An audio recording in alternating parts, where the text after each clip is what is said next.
नमस्कार। पेशाब में बार बार बदबू आती है। कई सारे पेशेंट्स बोलते हैं कि समझ नहीं आता सर, पेशाब मेरा बहुत बदबू देता है। डायबिटीज़ के पेशेंट्स हैं। एक बार इलाज कराया सर, हमने कल्चर कराया, लगा कि इकोलाई की इन्फेक्शन थी। 2-3 महीने ठीक रहा, फिर से इन्फेक्शन हो गई।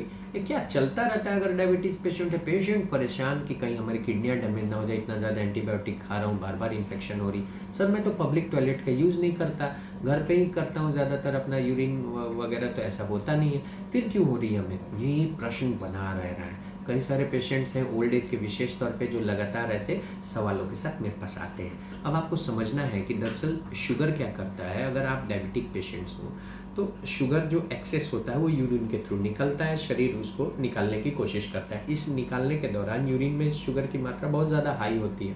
विशेष करके इकोलाई के तरह के जो बैक्टीरिया हैं, एक शुगर थ्राइविंग बैक्टीरिया है, उनको भोजन पानी सब आपके शुगर के थ्रू आपके यूरिन में मिल जाता है, जिससे वो ज़्यादा बढ़ते हैं। दूसरी सबसे बड़ी कारण क्या है कि जो शुगर लगातार बने रहने के चलते आपके ब्लैडर के अंदर की जो नसें हैं वो डैमेज होती हैं। अब ब्लैडर के अंदर की जो नसें डैमेज हो गई, क्योंकि शुगर का एक कॉम्प्लिकेशन होता है न्यूरोपैथी, ऑटोनॉमिक न्यूरोपैथी विशेष तौर पे, तो ये जो नसें डैमेज होती हैं तो शुगर के असर से, नसों के डैमेज के बाद आपका ब्लैडर जो है वो स्टैग्नेंट होने लगता है, यानी जो यूरिन है वो स्टैग्नेंट होने लगता है ब्लैडर के अंदर। तो यूरिन होल्डिंग कैपेसिटी जो ब्लैडर की है वो प्रभावित होती है, जिसकी वजह से कल्चर मीडियम में यूरिन बदल जाता है और वहाँ पर बैक्टीरिया ज़्यादा थ्राइव या ग्रो करते हैं।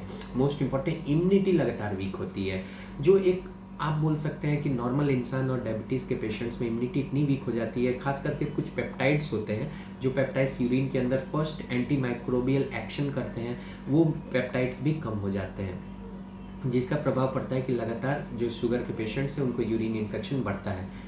और एक और चीज़ होती है कि जो यूरिनरी ब्लैडर है, जो आपका पेशाब की थैली, उसके अंदर का जो लाइनिंग है, उस लाइनिंग के ऊपर भी शुगर का दुष्प्रभाव आता है। लगातार हाई शुगर के चलते वो लाइनिंग प्रभावित होती है, जिसकी वजह से जो बैक्टीरियाज है वो उस लाइनिंग में एडहेस कर जाते हैं, वो जम जाते हैं काई की तरह, वो अलग अलग हिस्सों पे चिपक जाते हैं आसानी से, जिसका फ़र्क पड़ता है कि आप जल्दी से इकोलाई से मुक्त या किसी और इन्फेक्शन से जो यूरिन के मुक्त नहीं हो सकते। कुछ हफ्ते तक रहते हैं, फिर वापस से वो जो यूरिनरी लाइनिंग में बैक्टीरिया ग्रो किए थे वापस से आपको आने लगते हैं यूरिन में, और रिकरेंट इन्फेक्शन हो जाता है। इस वजह से अगर ऐसा 4 प्रमुख कारण है जिससे डायबिटीज़ के पेशेंट्स को लगातार यूरिन में इन्फेक्शन बनी रहती है, तो सबसे पहले इम्पॉर्टेंट है कि एक संग्रह समुचित इलाज कराएं, डिटेल्ड इलाज कराएं।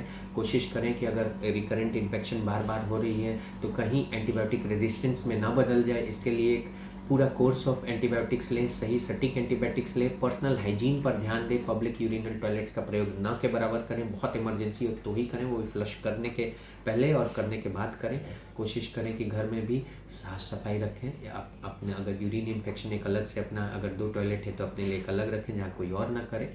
इस छोटी छोटी चीज़ों पे खास करके इम्यूनिटी चीज पर ध्यान दीजिए। विटामिन सी का सेवन कीजिए जो कि बहुत अच्छा एंटीऑक्सीडेंट है। शुगर को कंट्रोल रखिए। इस तरीके से आप रिकरेंट यूरिन इन्फेक्शन से बच सकते हैं। तो आज के लिए इस वीडियो में इतना ही, लेकिन जाने के पहले याद रखिए कि ज़रूर अपने लाइक और कमेंट हमारे पास भेजें। कमेंट से अगर यूरिन इन्फेक्शन के बारे में कोई सवाल हो, एंटीबायोटिक्स के बारे में जानना हो, क्या कॉम्प्लिकेशंस हो सकते हैं अगर बार बार इन्फेक्शन हो रहा है, क्या आपको परहेज़ करना चाहिए खाने पाने में, इन सब से जुड़े सवाल आप नीचे कमेंट बॉक्स में लिखिए। और ज़्यादा से ज़्यादा इस वीडियो को शेयर करके हमारे इस जागरूकता के कारवां को फैमिली के रूप में आगे बढ़ाइए। धन्यवाद। राधे राधे।